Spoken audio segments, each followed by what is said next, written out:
Hello and welcome to the FSF PopCast Live Edition.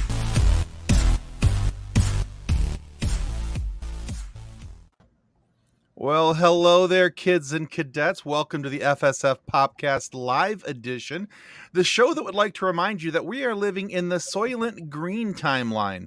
So make sure you know what's in those meat alternative, kids.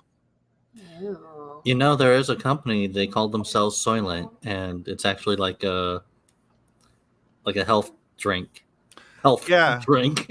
Yeah, I've seen a bunch of people share that into our Facebook group, and then there's actually a green colored label, and they're calling it mint, and I'm like, no. Mint? M-E-N-T? Yeah, Mint? yeah, exactly. M-E-N-T, mint. What type of person gets you a mint flavor? I don't know. I don't know. But I think their names are Karens. Hello to Hemant Kumar and, of course, John Was saying hello to all of us beautiful people. He's a little spoiled or a little sided on one of them, but, you know. I know.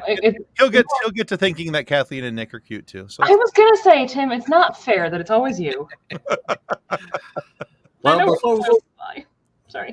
Before we get into tonight's show, we need to say our thanks to our show partner, Level Up Sabers. All right, let's roll that beautiful nerd footage.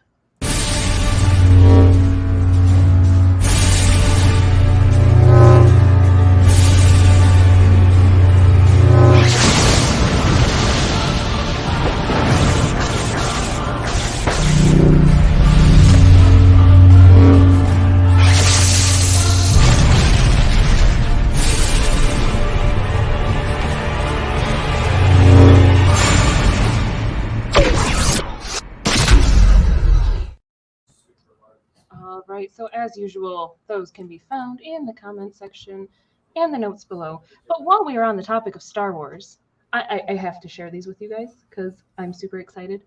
Look at the super cute earrings I got this weekend. Oh, they're little R2-D2s. Do they make noise too when they move around? No, I wish. But I wanted to do a shout out to Uniquely You Oddities. I found her at a craft show this weekend. She makes the cutest miniature thing earrings. Like, there were ketchup bottle ones, there were traffic cones, there were some that are bowling pins that are actually hidden pens. She's got some really cool stuff, so check out her Etsy. It is linked there as well, Uniquely You Oddities. She's got some really cute stuff, guys. You can see her email address there, and also you can scan that QR code with your phone from the screen and go and check her out and all the cool stuff that they're doing over there. So, yeah. Excellent. So yeah, pretty cool stuff. And then also we want to make sure that you guys understand and know that it does cost a couple bucks here to do this little show every week.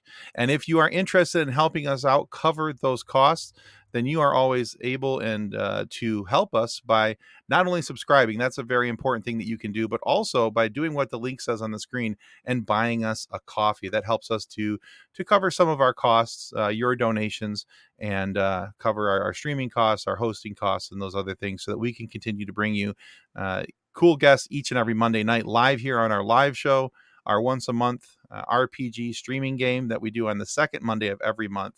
And then also, of course, our weekly pre-recorded interviews that are released every Friday morning. So it's always it's always pretty cool that we're able to do those things. But if you can help, great. If not, at least subscribe, and that continues to help, just like it does say at the bottom of the screen. Please remember to like and subscribe. You forgot one, Tim. We also have our 5 at 5 shows on Wednesday. Did, yeah. Wednesday night, 5 at 5. Yeah, that's right. Absolutely right. This past Wednesday, we covered 5 reasons why Rey is a Skywalker, and you guys just need to deal with it. So, if you're curious as to what those 5 reasons are, you can go to our YouTube channel and check those out for sure. And speaking of awesome guests, let's welcome our guest tonight. First, actor and rapper Jarrell Pyro Johnson. What's up, Pyro? What's up? My favorite 3 amigos. Howdy. Hey, that's Detroit or continuation. And second on deck, we have sci-fi author J. Tyler Pennington. What is up? Hello. Hey, how you doing, buddy? Living the dream every day, all day long. Excellent. So happy to have both you guys here and have an opportunity to have you guys join in our fun and our nerdery. Pyro's been here before. He's experienced all the pain and suffering that we can bring to our guests. But this is Jordan's first attempt through. So we're going to give you a chance, each of you, to explain who you are, what you are, and why people need to look out for what you're doing. So Jordan, let's start with you if you don't mind, and we'll go through who and what you are. Wonderful Ohio native here. What do I do? For my real boy job, as I call it, I'm an IT person for a construction company. On the side, I try and be an actor, filmmaker, and author. Excellent. And the name of the series that most people will be able to find you for is the Conclave Chronicles, correct? Correct. And it is the only series they'll be able to find. Not quite famous yet with all my books. So. All right. We can live with that. We'll get you there. All right. Excellent. All right. Pyro, tell them what's on deck. Tell them what's up. Hey, man. First off, you're always a hero to me, Jordan. You're very famous to me, man. You're famous to me. What are you talking about? Man. Hey, so also, before I start, Jordan, I met him on the set that we just did recently for a film called Hostage Situation. So basically what I am an actor. Now I am a promoter. I act, I do music. I am now actually a full-time father. So that is now my first profession because my son just moved in with me. So it's a different journey. So that's first. It is. Yes, it is. And then I'm constantly working. I mean, here lately, every month has been a new film. And I'm trying to get him in as many films. So as well as play football. Sorry. So it's a whole thing. But that's me, man. I'm actually a down-to-earth person who just likes to act and become characters to escape my real life every now and then. Right. You've just got this small movie coming out. Yeah. I do have a film coming out. That's right. No big deal. It's me. Oh, God. Look, there he is. There he is. What? No. Yeah. Nobody's heard of this movie. We're not going to ask you any questions about it. We're not going to pump for any information or details. But it's super cool that you are part of Black Panther Wakanda Forever. Everybody's going to get a chance to see that coming out this year. And so, yeah, I had to throw that up on screen at least for a half second. Is it bad that I already know when I go to see it, I'm going to be like, I know somebody in this movie. And the people are going to be like, sure you do. Good. Whatever. I'm going to be walking in with a picture of Pyro on my phone and be like, I know him. I'm just like, can I just get your face printed on a shirt? You know what? I'm a fan first, and when I see it, I'm like, oh man, I know that guy. And my son's like, that's you. Of course you know him. I would hope. Sometimes I know him. Let's see. Hamat Kumar says, hey, Jordan and Jarrell. Hey. That's my buddy. He's from Columbus as well. Oh, there you go. As is Rich. I try to get as many people as I could to join in and have some fun. Excellent. Well, we like that. Excellent. Oh, yeah.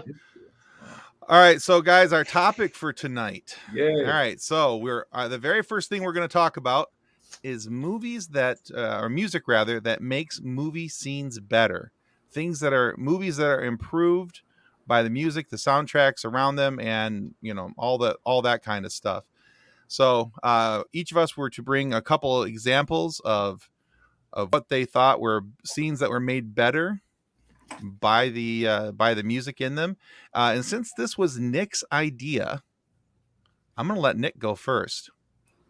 Oh, I guess. Leave time for the rest of us. I hope I didn't take anybody's. But I you came probably up did. with quite a few. I saw that Tim took one of mine, so there's that. It's shared. I used it because it was twice. Okay, so far on the list that Tim has in here, that's not any of mine. Oh, okay, gotcha. My first one was The Princess Bride, especially during the sword fight. Because during that sword fight, that music just went along with it. Like they struck. I don't know what it's called when you do the thing with the violin. Like strum? You violin the violin. I don't know. Or like the orchestra, they all like a riser or something, maybe. Sure. Sure, let's go with that. That's better than me saying the violin. So, as you know, we don't know much about music. I don't know much about music, but I don't know much. But like how the music just flows with the sword fight, and everything just fits very well together. Sorry, Nick. That's fine. Help myself. I'll just talk over you. That's okay. He's just going to ignore you. It's fine. He's used to this. Lord God, you guys. It's been too long. I'm sorry. All right. So, Nick, I'll have you share one, and then we'll just go around. We'll each share one, and then we'll come back. All right, Kathleen, what you got? That needs to be our next review, is just a quote from Pyro with the, you guys. Oh, Lord God. So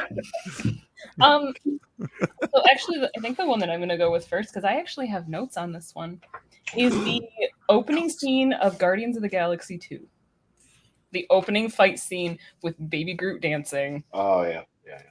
I mean, Guardians Mr. of the Blue Galaxy Sky? first one has, Guardians of the Galaxy, the first one has a fantastic soundtrack. But the dance fight scene at the beginning of the second one is beautiful. And Baby Groot is just the best. Yes. Honestly, that was almost one that I selected. Get out of my brain. That was very much in my list of things that I was looking at, and I was like, man, that's so good. And so anyway, yeah, I almost picked, because I really enjoy the song Mr. Blue Sky. I think it's a really good song. And then I was like, well, that's actually perfect because of the way that Groot's bopping around and dancing and everything. And, Jordan asked for you guys to go buy his book. So there's the link. You guys can go to Amazon. Go check that out. Go buy his book. Put some shekels in this man's pockets. So Make me buy $2 a book. I think I get from Amazon. Hey, it's I only need to sell about 300 more to break even. There you go. Well, at least you got a goal. Yeah. Wow, look at that. Brother and sister. It's terrifying. There you go. I did my homework 2 weeks ago when this was the original topic, John. Don't give me that crap. Know where you sleep. And yes, they are available in hard copy and Kindle versions as well. So there you go. All right. Excellent. All right. So Pyro, what's one that you picked? What's one that you thought about? So I do have 2 movies, but I do have a show, and I know that wasn't a part of it, but this show definitely, this show needs this, because I think without the soundtrack, it'll be garbage. And I mean, I'm gonna get a lot of hate for this one, but I say Stranger Things. I feel like the soundtrack saves every season of that whack piece of garbage. Nick's like, first season, okay. But then it just like, God, it's like, come on, man. We were actually watching it last night. We just started season 3. We haven't even gotten to season 4 yet. We just started season 3 last night. And there was the caption of the wet squelching, and I'm like, oh,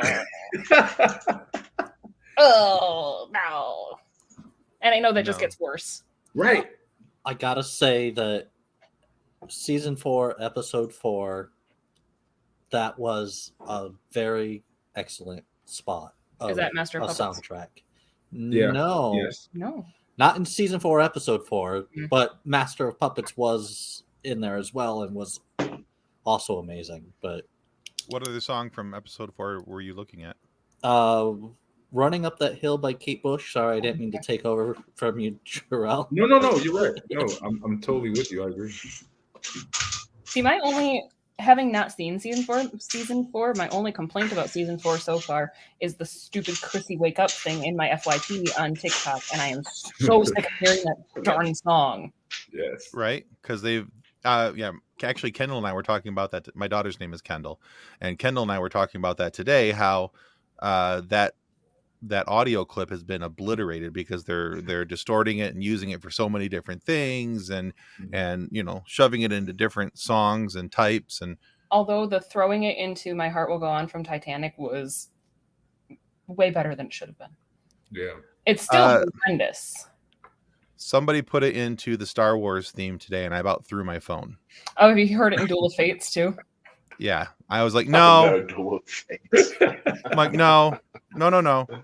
You don't get What to gets me, besmirch though, John the Williams' only- name like this. The only time I appreciate the cursed mashups like that are when women are now scaring their husbands with it or annoying their husbands with it, starting to play another song, and then all of a sudden it's the Chrissy Wake Up, and he's like, no! Any chance to annoy your husband should be exploited. Okay, that's the problem I'll never have. Has it been put with Rick? I can only think of Rick Roll. Rick Astley? Is that what you're trying to say? Yeah, the I'm never gonna gonna give you up. Yeah, never gonna give you up. Yeah. Let you down. No, I want Nick to keep singing it. That was pretty good. Rick rolling people is fun, though.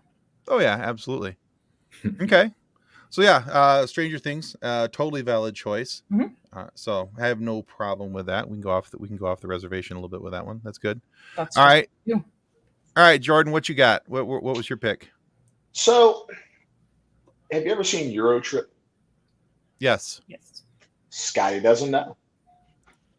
So it's not really like, it's a song that's throughout the whole show because it shows up, every time they go to a new location, they recut the song into like a different genre, Right. wherever they are. And like when they're drinking the absinthe, it's more like a synth techno kind of thing. At the beginning, it's, Matt Damon singing the kind of punk rock one. Right. And it's really great in that movie because the movie itself is so ludicrous and ridiculous and over the top and whatnot. And it's just like, you've got Matt Damon singing a punk rock song to Scotty about him not knowing that he's banging his girlfriend behind his back. And then it's just like again and again and again and again every time. And sometimes you don't even notice it, like in the dance club there towards the end. I didn't even realize that was it until somebody pointed out to me years later.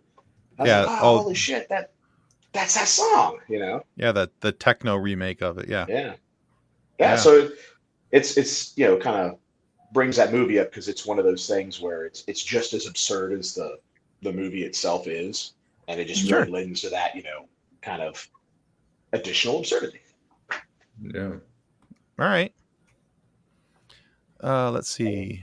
Missing a couple comments here. Let's see. Jordan is one hell of a writer. His web series is coming soon. I do have a perfect 5-star rating on Amazon. Just saying. Excellent. Is it only one review? It's like 12, one of which is a random person, not just all family and friends. One random person. Hey, whenever I would tell people I've got 5 stars when I have one review. That's just nice. I used to drive for Uber, so every time I see 5 stars on anything, I'm like, man, you got it. There you go. Nice. That man, yeah. Right. Yep. Smart man. There you go. Scotty Doesn't Know is my fave. It's one of my favorite movies. Yeah. That's not where I parked my car. Okay. Really the worst twins ever. Exactly. Excellent. That's a good choice. I honestly had forgotten about that, but yeah, that's a good choice. Very good. All right. So for my first pick, I went a little older on mine, and my first pick is from the movie Flash Gordon. Okay. Yes. Now that whole soundtrack is done by Queen, and that soundtrack is amazing. Now when they're on those, like, I don't know, those floating speeder bike things that they're using, they're coming down to attack Ming, and the music's going, the bass line just don't, and I'm and pretty then it sure goes those right were into faster than the ones in Boba Fett. Yeah, they significantly, yes. Oh, Also, A light jog. also missing about 48 mirrors, but that's another discussion for another time. oh, But that whole fight scene is just it's so much better because of the way that they weaved that song into the scene, and it's just and then you have Freddie Mercury's vocals coming in over top, when things are happening and things are exploding. It's the Flash, all that stuff. anytime Freddie Mercury's involved. Yeah. So I've always loved that soundtrack, and I've always thought that soundtrack always made that movie so much better. Even though it's campy as all hell, although that's fine with me. I love that movie. I love the camp in the movie. But that soundtrack to me has just always taken that movie from like a 6 or a 7 up to like an 8 or a 9 because of how good the soundtrack is and the way that they wove the various Queen songs in and out of the movie. So, but yeah. So the Flash theme. was the song written for the scene, or the scene like cut around the song? Huh. That's a very good question. That is a great question. Because Yeah, I I don't know know. sometimes, they're like, we want, like what's his face, Scorsese. He'll have an idea for a song. It might take him years to put it into a movie, but he's like, I want, whatever song. I want that song for this scene, and then he'll Right. make sure the scene follows the song versus, just making something fit. Yeah, I don't know. I don't know if they wrote it afterwards, after the Right, movie right. was already done, or if they had an idea for the theme song and they had already presented it, and then they're like, oh man, this would be really cool if we shot this scene this way or edited this scene this way. I don't know. That's a very good question. Right. No, John. No. No. Lord, not cats. Exactly. The theme of movie Kill ever? Bill 1 was so dope. It used to be my ringtone. All right. Yeah. I can see Good that. choice. Excellent. All right, Nick. Regale us with pick number dos. So my second pick was Megamind. There was my favorite scene is when Megamind goes to fight Titan for the first time, and we get Welcome to the Jungle. And Mega Man has a lot of great songs in it in general, but just how he says, "Oh, you're a villain, all right, but you're not a super villain." And he's like, "What's the difference? Presentation." Excuse me. That's And then funny. that's when the great. guitar riff starts going, and That's good. Sorry, anytime songs get mentioned tonight, I'm going to start singing them. It's just, I can't help it. It's a thing. I'm probably going to sing ones that aren't mentioned, so it'll be fine. I'm also still trying to figure out if the soundtrack came first or the movie came, or if the Yeah, that's really a good spiraling down the that as Queen well. research hole. I guess you could look up when the movie came out versus when the song came out and see if they're. And I mean, like, I know that it was the original soundtrack for the movie, but Right. did they decide the scenes and then say, hey, I want you to match up music to this, or was it the soundtrack? Right. That's fair. Nick, John wants you to know that with that mustache, you have a solid career as a supervillain ahead of you. Thanks. It's all in the presentation, Nick. Just remember. That's fair. I like that. Nice. Okay. Good choice, Nick, by the way. Good choice. Okay. Kathleen, what's your second pick? Oh, man. So, I don't know which one I want to do next, because they're both good. I'm going to go with any of the uses of Carmina Burana. So, when they use opera in like fight scenes, because that's just hilarious to me. But it's actually used in the 2003 version of Cheaper by the Dozen during the birthday party. That there's opera playing in the background as Steve Martin's character is launched out of the exploding bounce house. Hilarious. That was I remember that. It's been a long time. I've seen that. And it's funny, it's like I feel like any use of opera in movies is like this continuation of our exposure to opera and classical music being from Looney Tunes. Yeah. And they throw it in movies so that it's we still hear it, we recognize it later with wait, I know that song, but it's not because you've ever actually seen the opera, it's because you've watched movies. But Carmina Burana also inspired Duel of the Fates, which I thought was cool. Oh. Also, I've always thought too that if you typically hear opera in a movie, something bad's going to happen, Right? something silly, off track, like Steve Martin getting launched out of a bounce house, something along those lines, because again, in my mind, it's always been a tie back to Looney Tunes, things like that. Right. Because in Looney Tunes, someone always got hit with like a jackhammer or something. Or what's that? The Acme bombs or something? Yeah, the Acme bombs. Yeah, exactly. And I feel like in that one too, like in Cheaper by the Dozen, the opera is getting to the big crescendo and it's going and it's big and beautiful, and Steve Martin is flying and then landing on a small child. And it's like the timing for it is so Perfect. perfect, and I love it. All right. Cool. And I like the trip down memory lane for Looney Tunes. Thank you. You're welcome. Good job. All right, Pyro, what's your number 2? Despicable Me 3. Ooh. Officer Black showed up to that Michael Jackson Who's Bad. I was like, oh, man, I am sold. And then Andrew Green, like, on a little hanging with like no underwear on. And happy birthday. It's like, so good. Like, that's just, I was in the movie theater like, oh my God, what is going on? I mean, actually, the whole soundtrack was really good though. Actually, like every song in that movie was perfect. Yeah. Pharrell, I think, did that. He did a really good job. Honestly, I think in probably the last 5, maybe 10 years, I think there's been such a push on making sure that the music ties into the movies even more so. Oh yeah. That it's not just an added thing to the movie, but it's an extension of the movie now. Mm-hmm. And I think that like the example earlier of the Guardians of the Galaxy movies was a good example. The Despicable Me movies have been a really good example of that as well. Movies that are making sure that the music meshes with what we see on screen. You ever watch Forgetting Sarah Marshall?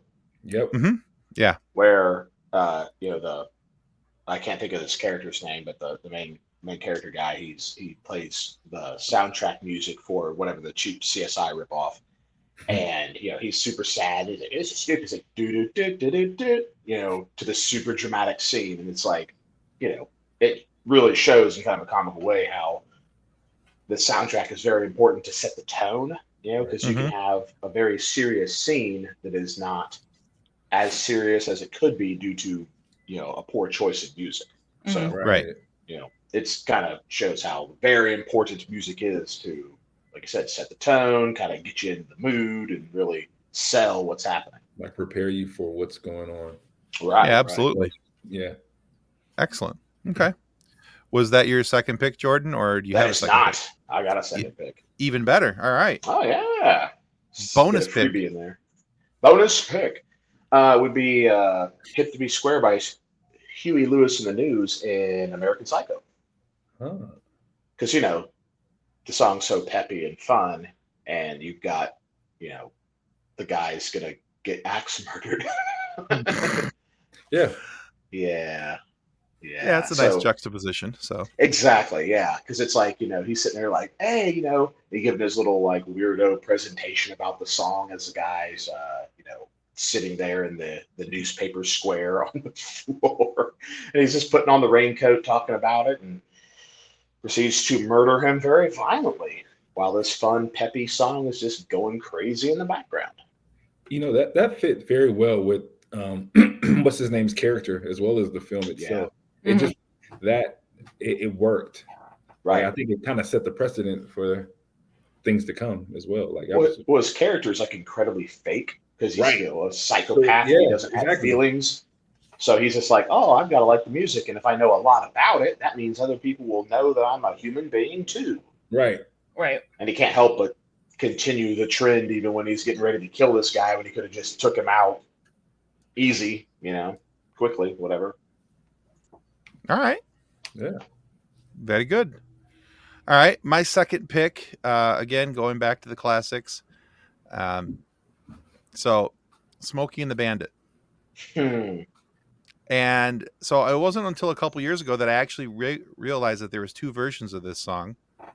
There's one when they're on their way to go get the beer, and there's one when they're on their way back from the beer. So there's westbound and down as they're headed towards the beer because they're headed towards Texarkana, and then eastbound and down when they're on their way back towards Georgia. Wow, so I never noticed that till a couple years ago, and you can find them both on YouTube. And I was like, "Holy cow! Okay, that's a thing." But I love the fact that they play eastbound and down during all the car chases and all the fun stuff that's happening. Yeah. When they're trying to distract the Smokey. So, but it's funny. But yeah, I just that song has become such a part of my family's like road trips. Like whenever we're starting. Doesn't matter which way we're going. If we're going east or west, one of those two songs is in the, usually it's eastbound and down. It's easier to play, easier to find, but that's like number one in the playlist. And it's like we're pulling out of the driveway and boop, there we go. My wife rolls her eyes and we keep going. So yeah, like, what are you doing? We're going west now. Come on. Now. Exactly. Doesn't matter. Shut up. Just sing along. But what if you're going? What if you're going south? That's the down. That's the down. Oh, hey. There you go. So is the west one then westbound and up? No, they're both westbound and down. So westbound and down, eastbound and down. But what if you're going north? What do you do? Look, I didn't write the songs, Go man. north. Like, listen, it only works in certain situations. Damn it! You never go north. As somebody who lives north of where Tim lives, just don't go north. Just go with it. I mean, the benefit to being up here is we've got 500 meg charter internet, and that's about it. Other than that, there's nothing. So I think I found an answer to our Flash issue. Nice. So the song was recorded October 1980. The movie came out December 5th, 1980. In the UK. In the US actually. But they were approached with the job in 1979. Okay. So they wrote a song for them. They made it for the movie, but released it before the movie. Right? Okay. Right. Yes. So it got released. Well, it was released in the UK November 24th, 1980. And then it was released in the US January 27th, 1981. So. Well, I mean, you have to give it to your hometown. I mean, well, I guess you got to give it to the UK first, not hometown. My fault. You have to give it to the UK first. I mean, because it was a UK produced. That makes sense. Yeah, that's interesting. Maybe it was some. So I think the answer to this is yes. Yes. Pretty much. Yes. Yeah. Because I mean, if they were approached with the job and then they were writing the album while the movie was being filmed, they would have to have timed stuff up as they were writing it. That's the importance of NDAs. There you go. Well, they didn't have an internet to leak it to back then, so true. That's fair. All right, cool. So, does anybody have any bonus picks that they would like to share? I have a bonus pick. Yeah, go for it, man. I actually have a list, but jeez. It was on my phone. I just deleted it because I thought we were done. But no, I do have a bonus one. All right, go ahead, share it. I have a real passion for this film. It's a little older. Roadhouse. I feel like every song just hit, and it was perfect. Just like how you were talking about how the music went with the fight scenes, or mainly everything was fight scenes. But I just felt like the soundtrack was so great. Like on the road again, I just wanted to be on the road every day. Just on the road again. I'm like, oh man, I don't even know what I'm doing. I just want to be on the road or fighting somebody either way. Man, the more we talk about it, the more I'm writing more options down too. One of the options I had was Young Frankenstein, and they used the song "Putting on the Ritz."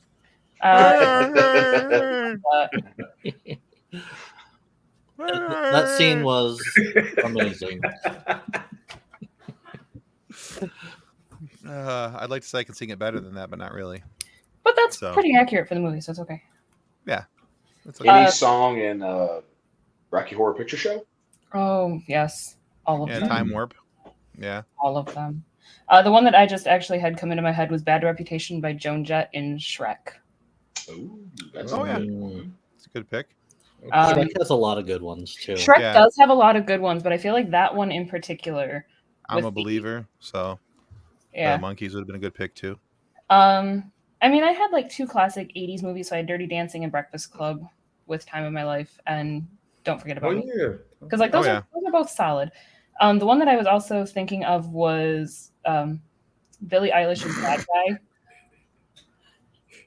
What was it, Billie Eilish's what? bad guy in Sing 2.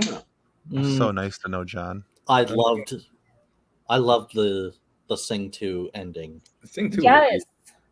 I mean, Sing and Sing 2, they're both fantastic, and I'm not just saying that because I've watched them 100 times because they're my daughter's current favorites. Yeah, you had to, of course. You totally have to. But the last one, the one that I'm going to say is my top pick, is Juggernaut in Deadpool 2. Yes. Because when you're listening to it and you're realizing that that is an operatic version of people swearing.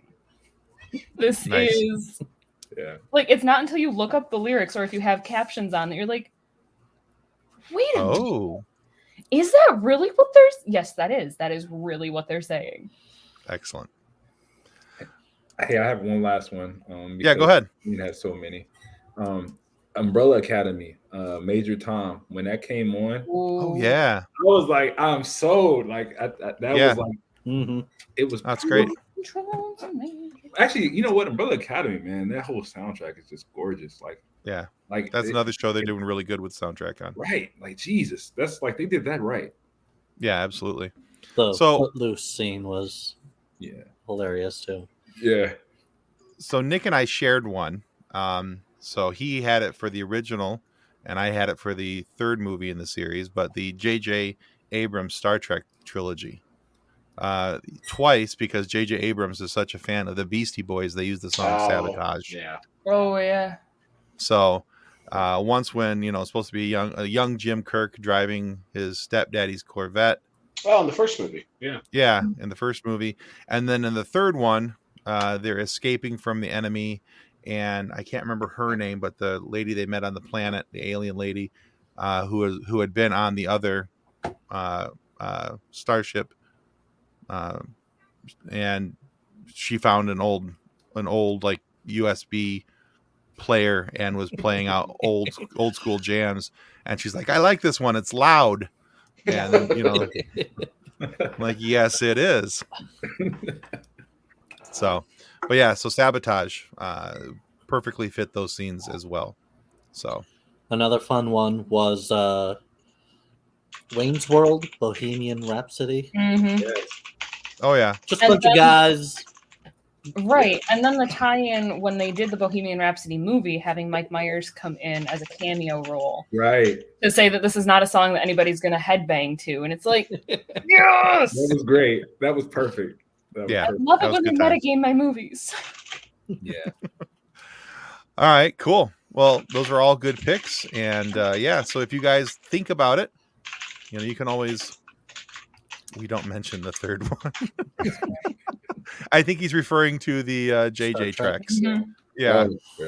That wasn't a fan of a lot of people, and I understand that. It wasn't the best offering, but so but it's far harder than thinking. All right. So just a couple other things we wanted to highlight.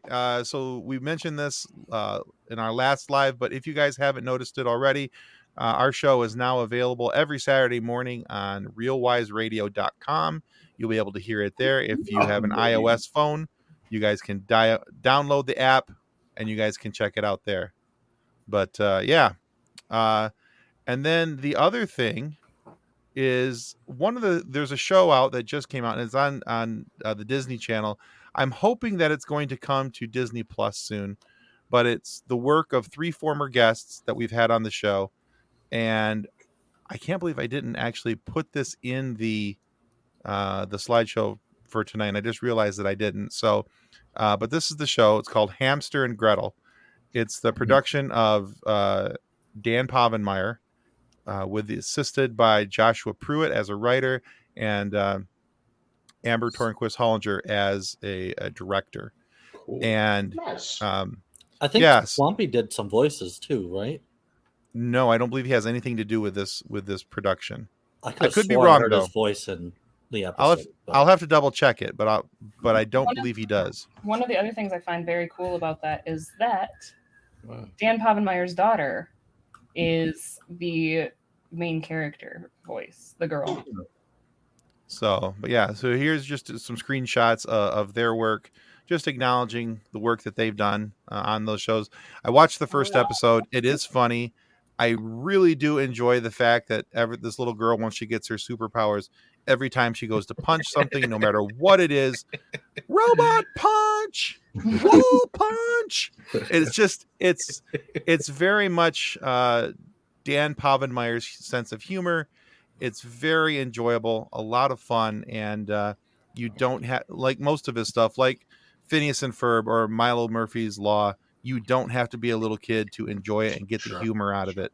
So we always like to highlight when former guests have done something really cool, or are about to do something really cool, and that's why we bring these things up, because we want you guys to know that the guests that we have come on here are doing really cool things, and they're involved in really cool things.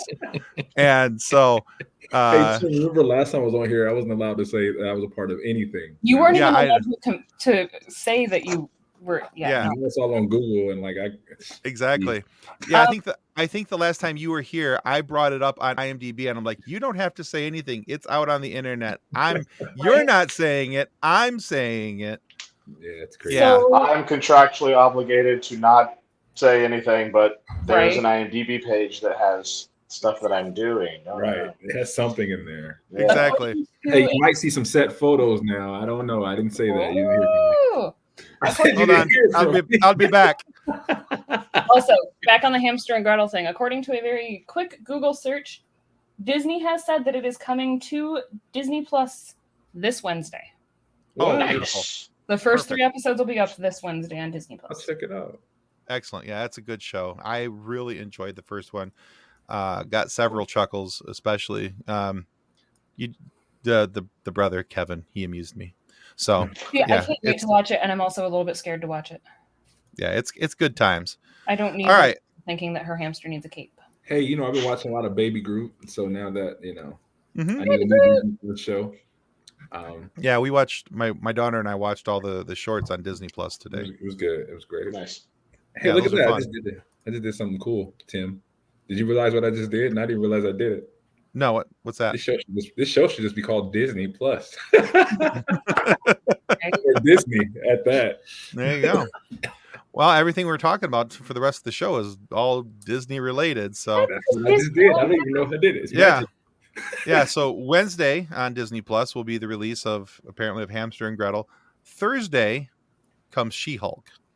Whoop, whoop. I'm actually really excited for this show. I think it has a lot of potential.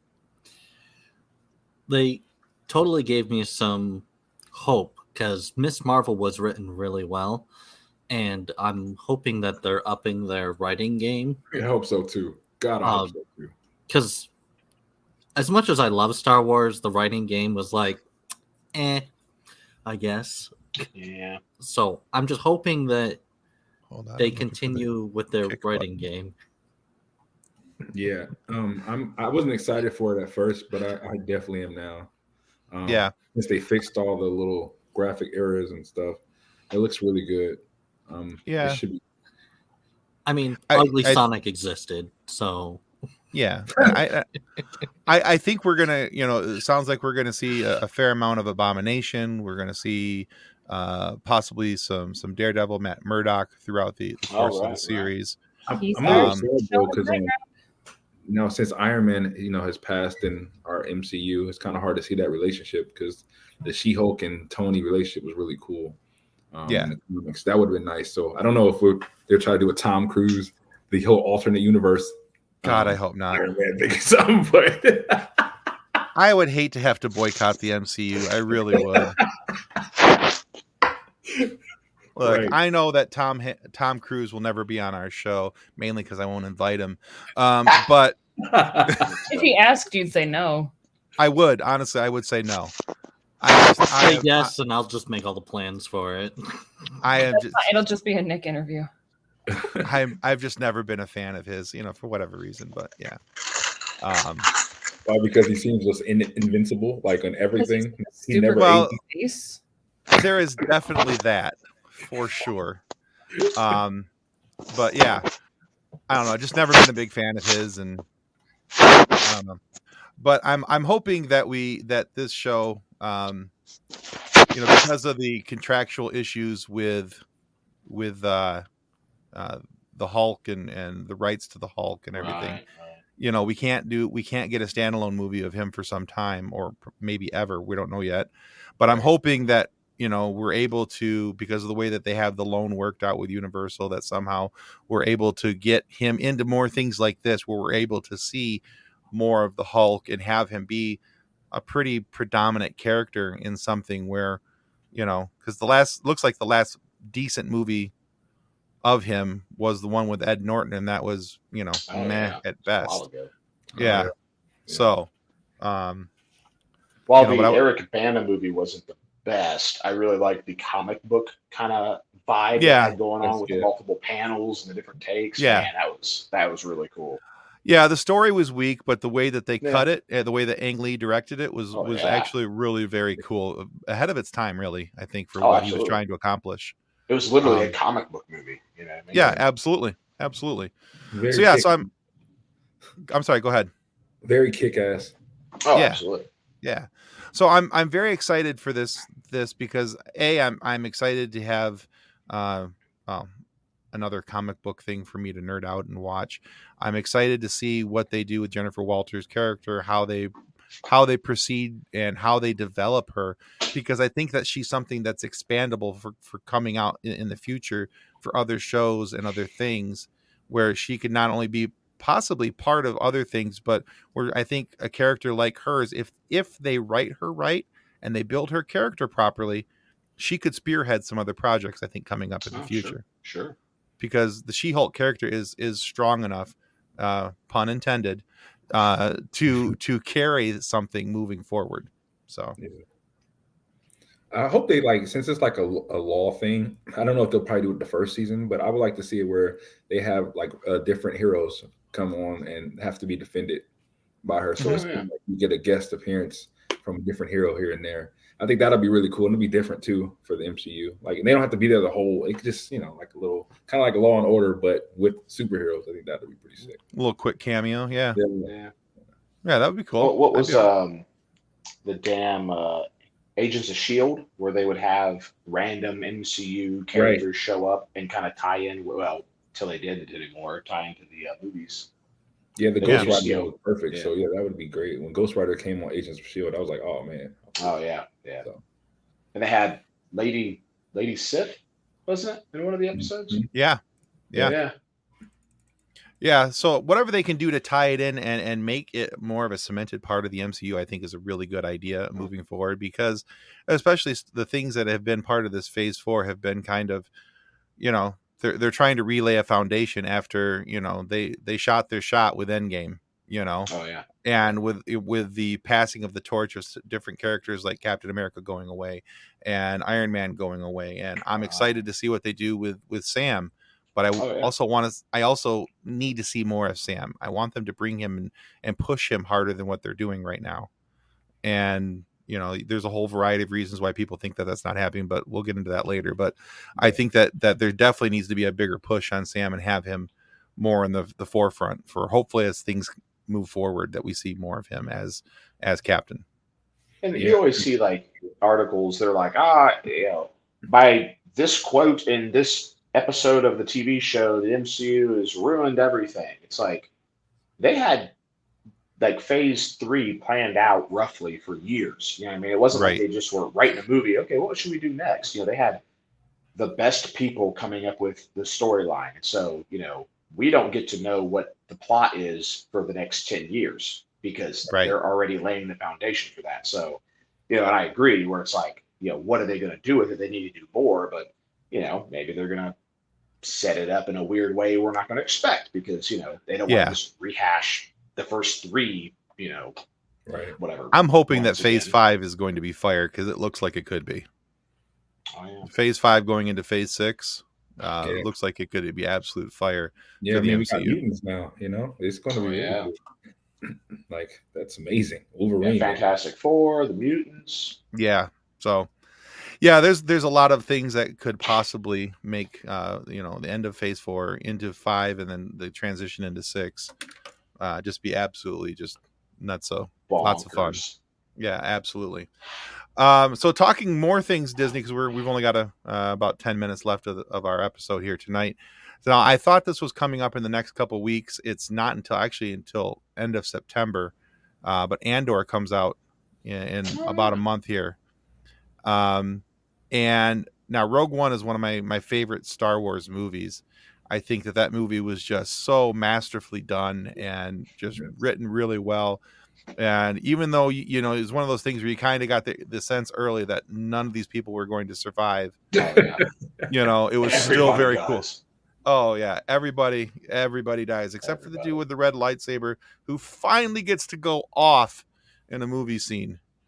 And little side aside, have you seen those Mentos commercials where they'll do the Mentos song to like a scene in a movie? Have you seen the one with him at Rogue One? Oh my God, it's so perfect. Yes, it is. Yeah, it lines up so good.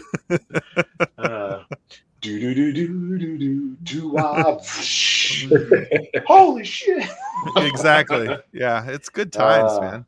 Yeah. Amazing. But anything that you guys are hoping to see out of Andor as it's coming up? I'd like to see some more like foundations for like how like the Rebel Alliance kind of gets started.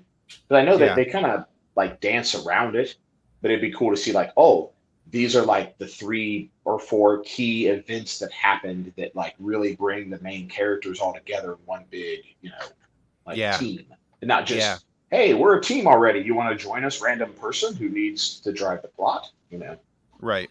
I wouldn't mind seeing some Syndulla. The green girl. Syndulla from Rebels. Clone Wars. Because yeah.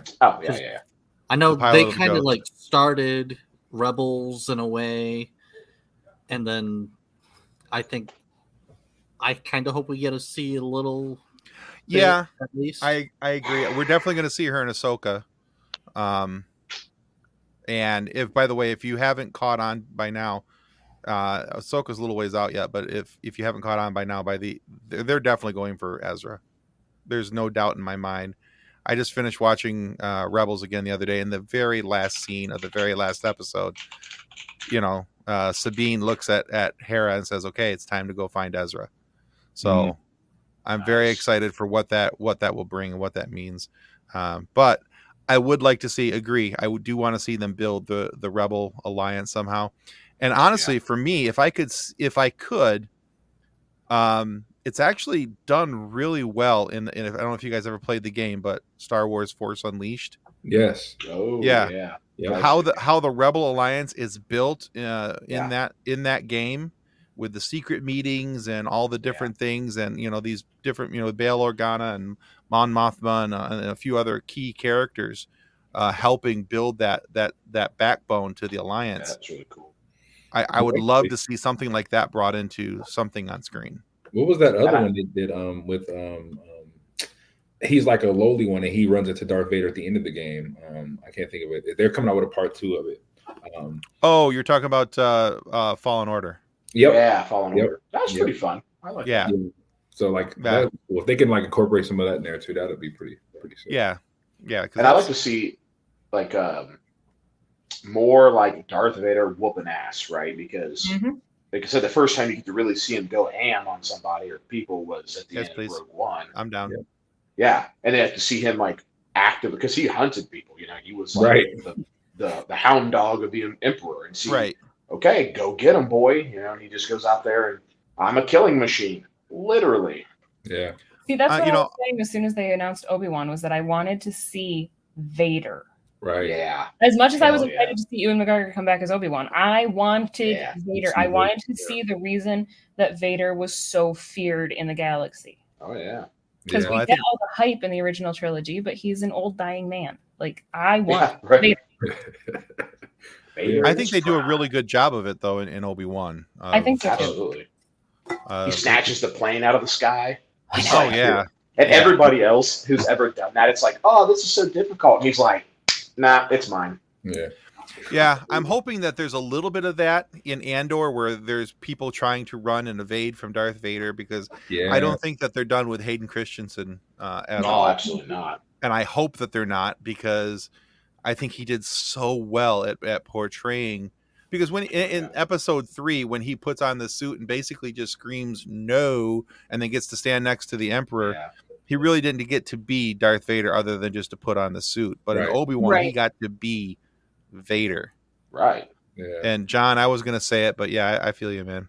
I feel you. Okay, so in his 40s, he wasn't old, but he was also a traumatic burn victim. He also had cut off a hand.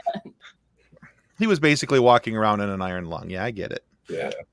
But it's like somebody. It was like somebody who had polio living to their 40s. It was impressive. It was old for that. Well, back in the 70s, being 40 was like as old as you got, right? Yes. Good point.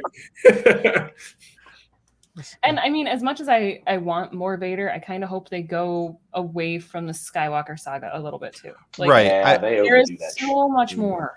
Well, see, I agree with you. On one hand, I'm like, okay, the Skywalker stuff is a little played out. That's all we've really seen. And that's one of the reasons why I love Rogue One so much.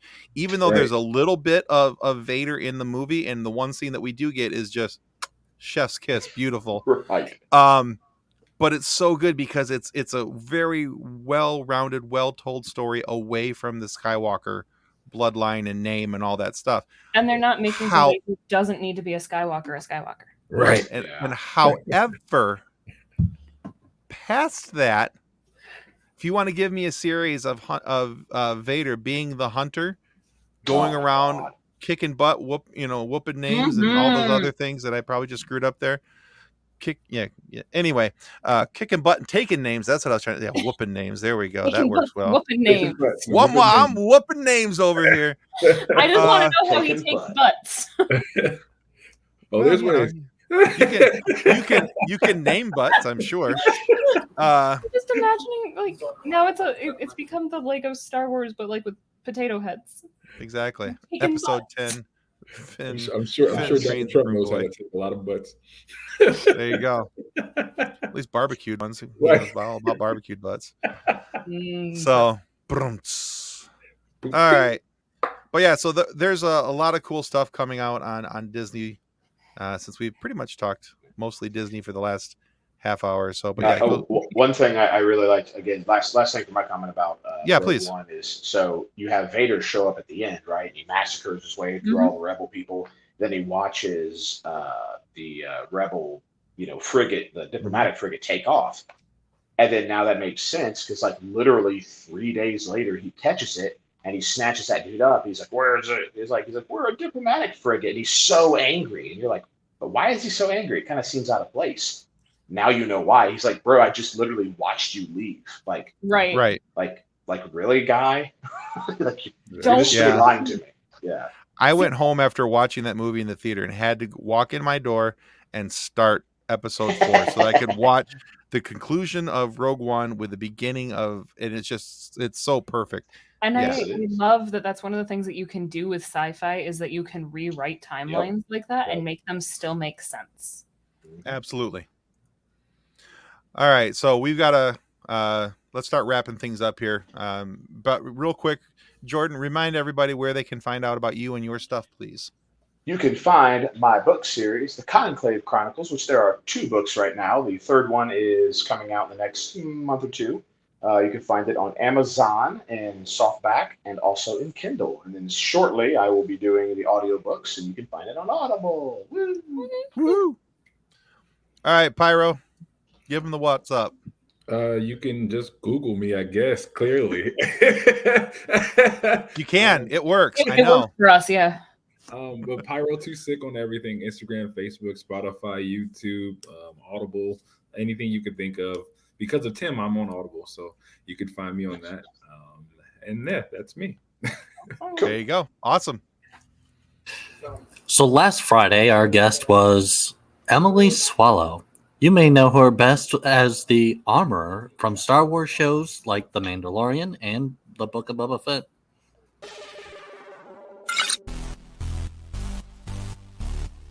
Hi, this is Emily Swallow, and you are listening to the FSF Podcast.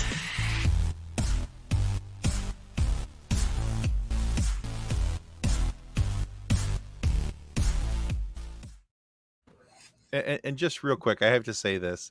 So at the beginning of every one of our shows, like tonight and even our live show, we have a little self-deprecating joke that we always throw out there. And I love the fact that in the beginning of this one, I said something along the lines of, how the Mandalorian can earn more bounty by killing our jokes. And I love the fact that Emily, without skipping a beat, goes, wah, wah. It was great. That's awesome. It just kills me. I love it. I love it when they play along with our self-deprecating humor. Exactly. And you can still find that episode of FSF PopCast on our YouTube channel and your favorite audio podcast providers. And remember, your subscription to our YouTube channel is a major help. So do not forget to click like and subscribe as you watch our videos. Now, upcoming this Friday, our guest is a very talented voice actor with credits on many animes, including Dragon Ball Z, One Piece, and many more. Hey, this is Chris Rager, and you're listening to the FSF PopCast. Mac and cheese. It's what builds muscle.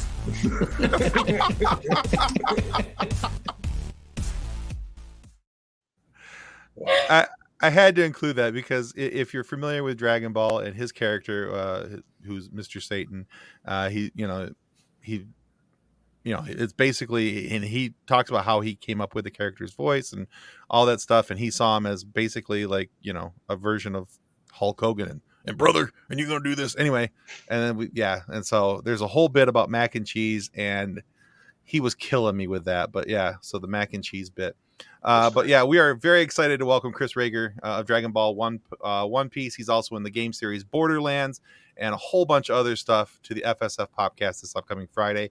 We talk with him about his shows, what's a good starting point for people who are not yet anime fans to jump into anime, what he feels is a good place for you to start, and his advice for people who want to become voice artists and how to get started there. And there's so much more that we talk about, and of course, why Kraft needs to sponsor Chris Rager for mac and cheese as well. So be sure to tune in this Friday to watch it on YouTube, or of course you can always listen to that on your favorite audio podcast provider. All right, well that concludes us for the FSF PopCast live edition. That's it.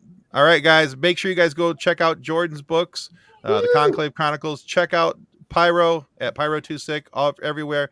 Go check them out on IMDb. Look for some set photos that may or may not be there for a certain Marvel MCU movie. We can't say, but you might be able to. All right. But that's it. On behalf for Nick, Kathleen, and myself, thanks, guys. Thanks for watching. Goodbye. On behalf of the rest of the hosts of the FSF Podcast, we want to thank you for listening to this episode. If you'd like to be a guest on a future episode, please contact us by means of Twitter or Instagram using the handle @FSF PopCast. Or go to www.fsfpopcast.com and click on the contact link. Thanks again, and hope you enjoyed the episode.